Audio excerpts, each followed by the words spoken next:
नमस्ते साथीहरू। आदर्श लघु वित्तले आज 2079 असार महिनाको 1 गतेबाट आइपिओ इस्यु गर्दैछ। अब 10 बजेपछि यहाँहरूले मेरो सेयर मार्फत तपाईले आवेदन दिन सक्नुहुन्छ। लघु वित्तको आइपिओ हो, एकदम क्रेज नै हुन्छ। लघु वित्तको अवस्था, फाइनान्शियल अवस्थाहरू प्राय राम्रो हुने अनि सेकेन्डरीमा पनि अलिकति महँगोमा कारोबार हुने भएको हुनाले यसको क्रेज आफ्नै तरिकाको छ हैन निप्सेमा। आजको यो भिडियोमा यसको आइपिओ सम्बन्धी इन्फर्मेसन एक चरणमा अनि नेक्स्ट चरणमा यसको वित्तीय अवस्थाको अवलोकन अनि अर्को चरणमा चाहिँ त्यो वित्तीय अवस्था अनुसार सेकेन्डरीमा पर्फर्मेन्स कस्तो होला भनेर चाहिँ हामी अध्ययन गर्नेछौँ।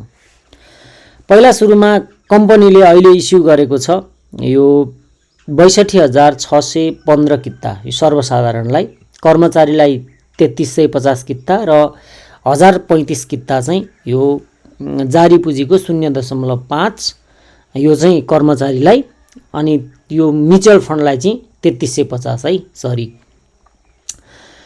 अब अड नम्बरमा रहेछ 62,615 किता भनेपछि तपाईले अब अलिकति भाग्य परीक्षण गर्न चाहनुहुन्छ भने 20 किता अप्लाई गर्न सक्नुहुन्छ।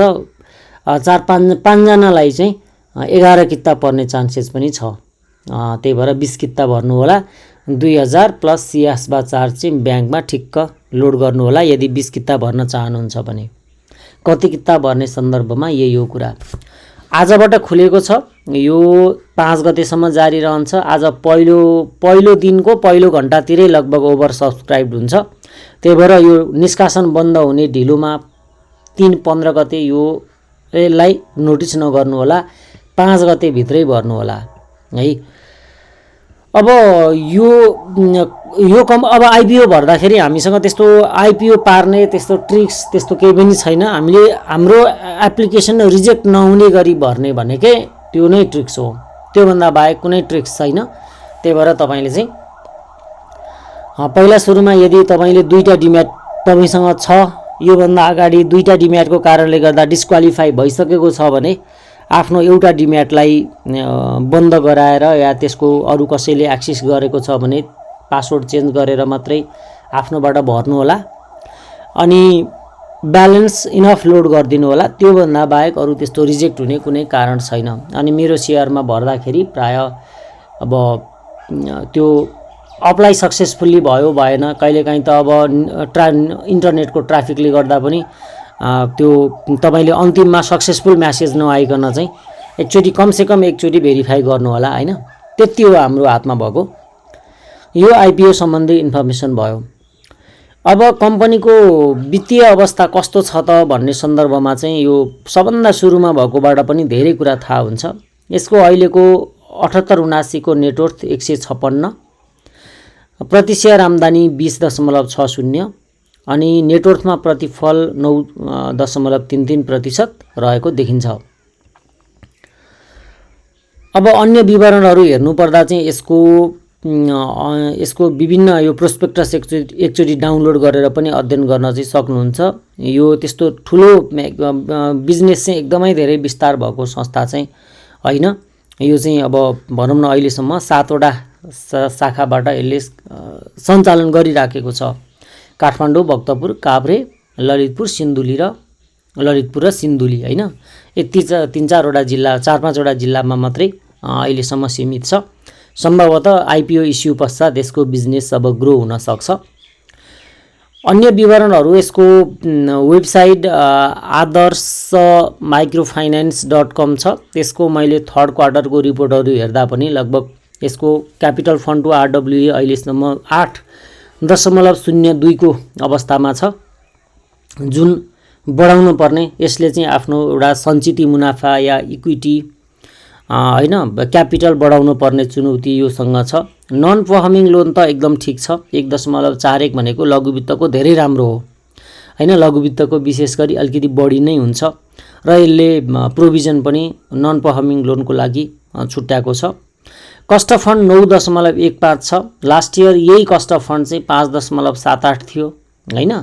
अहिले चाहिँ कस्ट अफ फन्ड एकदमै धेरै बढेको छ। लघु वित्तको मात्रै होइन, अधिकांश ब्याङ्कले ब्याज दर बढी अफर गरेर निक्षेप बढाउन पर्ने चुनौती आएको छ। निक्षेप बढाउनै पर्ने, नत्र कर्जा प्रवाह गर्नै नसक्ने चुनौती ब्याङ्क तथा वित्तीय संस्थासँग आएको हुनाले उनीहरूले चाहिँ ब्याज दर बढाएर चाहिँ उनीहरूले निक्षेप सङ्कलन गरिराखेको अवस्था हो। त्यही भएर अब ब्याङ्कसँग लिन पनि साबिकको रेटमा त सम्भव भएन, किनकि ब्याङ्क आफैले निक्षेपकर्तालाई बढी तिरेपछि लघु वित्तलाई सस्तोमा पनि दिन सक्दैन होइन। यी तमाम कारणले गर्दा कस्ट अफ फन्ड बढेको हुनाले अहिले ब्याङ्क तथा वित्तीय संस्थाको मुनाफामा चाहिँ धेरै गिरावट आएको जस्तो देखिन्छ। र अहिले चाहिँ सिडी रेसियो चाहिँ 50% छ। यसले अझै पनि ऋण दिने क्षमता चाहिँ राख्दो रहेछ है। ल, यो मैले माथिको अब यो माथिको अवस्था मैले हेरिनँ, मैले इन्डिकेटर मात्रै हेरेँ होइन। लगभग कम्पनीको अवस्था कम्फर्टेबलमै छ, त्यस्तो अप्ठ्यारो किसिमको काहीँ पनि कैफियत चाहिँ देखिँदैन। अब सेकेन्डरीमा यसको पर्फर्मेन्स कस्तो होला भन्ने सन्दर्भमा चाहिँ अहिले तत्कालको लागि धेरै ओभर एक्सपेक्टेसन नगरौँ। कम्पनीको वित्तीय अवस्था राम्रो छ, नराम्रो छैन। अब यसले आइपिओ पछि जति पनि पैसा झिक्छ नि पाउँछ, त्यसलाई बिजनेस ग्रोमै यसले चाहिँ अब कृषि, घरेलु उद्यम, सेवा, व्यापार तथा अन्य सम्भाव्य उत्पादनशील व्यवसायको स्थापना, विकास र विस्तारको लागि चाहिँ उसले सहयोग पुर्याउने भनेर यो आइपिओ चाहिँ इस्यु गरेको भनेको छ होइन। अब आगामी दिनमा यसको चाहिँ अब पर्फर्मेन्स राम्रो होला भन्नुको अर्थ अहिले त औसत मात्रै छ, तर विभिन्न इन्डिकेटर नन पर्फर्मिङ लोन सबैभन्दा मेजर हुन्छ के लघु वित्तको लागि, त्यो राम्रो छ, त्यो एकदम वाञ्छित सीमामा छ। वित्तीय सुशासन कामै भएको देखियो। इपिएस लो छ होइन। अब पेड अफ क्यापिटल बढ्दैछ। अब जुन आइपिओबाट पाएको पैसाले उसले बिजनेस ग्रो गर्दाखेरि भोलिका दिनमा चाहिँ नाफा पनि बढ्न सक्ने सम्भावना हुन्छ। अहिले चाहिँ मैले औसत मात्रै मूल्याङ्कन गरेँ। तपाईँले केयर रेटिङ हेर्नुहुन्छ भने पनि यसको केयर एनपी B+ छ, जसले कम्पनीको वित्तीय दायित्व पुरा गर्न उच्च जोखिम रहेको भनेर चाहिँ गरेको छ। त्यस्तो ओभर एक्सपेक्टेसन गर्नुपर्ने खालको चाहिँ यसमा त्यो वित्तीय अवस्था चाहिँ अहिले तत्काललाई चाहिँ छैन।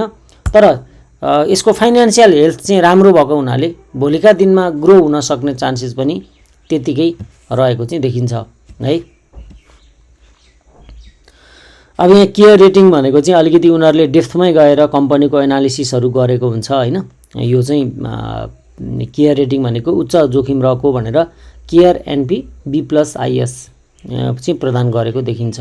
ल, अब अहिले सेकेन्डरीको प्रोजेक्सन नगरौँ, देखिहाल्नुभयो BCPS छ। अब BCPS भएको अहिलेको BCPS भएको नन पर्फर्मिङ लोन एउटा वाञ्छित सीमामा भएको औसत लघु वित्तको अहिलेको अवस्था कस्तो होला त भन्दा माइक्रो फाइनेन्समा एकचोटि तपाईँले हेर्न पनि सक्नुहुन्छ, हेर्दैमा केही फरक पर्दैन होइन। तर इपिएसले नै त्यसरी डाइरेक्ट नै त प्रभाव पार्दैन, तथापि इन्डाइरेक्टली त प्रभाव पनि पार्छ। जस्तै अहिले एफएमडिबिएल, यो अर्को के अरे मानुषी लघु वित्त, आरएमडिसी होइन, किसान लघु वित्त, अनि युएसएलबी होइन, यिनीहरूको चाहिँ लगभग त्यही रेन्जमा चाहिँ जुन रेन्जमा अहिले तिनीहरूको प्राइस छ लगभग त्यही हुनसक्छ है। यो आइपिओबाट नयाँ आएको हुनाले यिनीहरूको भन्दा बढी नै जान्छ पहिलो कुरो। अनि भोलिका दिनमा त्यो आइपिओबाट माथि गएर चाहिँ रिट्रेस हुँदै हुँदै हुँदै हुँदै जाँदा चाहिँ तपाईँको यसैको रेन्जमा चाहिँ झर्न सक्छ। त्यो कुरा हो। अहिले आधारभूत मूल्याङ्कन यति नै हो।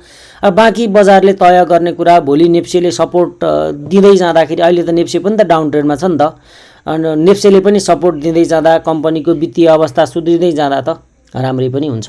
ल हस् त, अर्को भिडियोमा यहाँहरू समक्ष फेरि भेट्छु।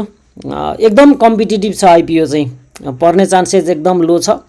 कतिजनालाई पर्छ यो? 62,000 किता त जम्मा इस्यु भएको छ। 62,000 किता डिभाइडेड बाई 10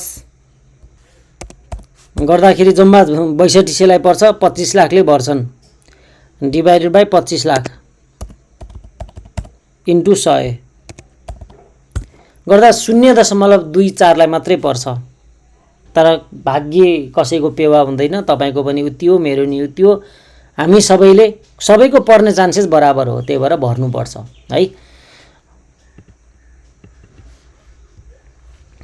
अब यसको अहिलेको ओपनिङ रेन्ज पनि कति हुने सम्भावना छ भन्दाखेरि यसको हामीले नेटवर्थको 3 गुणाको दरले हुने त हो। अब यदि मार्केट ओपन भयो भने यसको अहिलेको नेटवर्थ 156 को रेन्जमा छ। 156 × 3 मतलब लगभग 156 देखि 400 को रेन्जमा यो ओपनिङ हुन्छ। ल आइपिओ भर्नु होला। यहाँहरू सबैलाई बेस्ट अफ लक, धन्यवाद।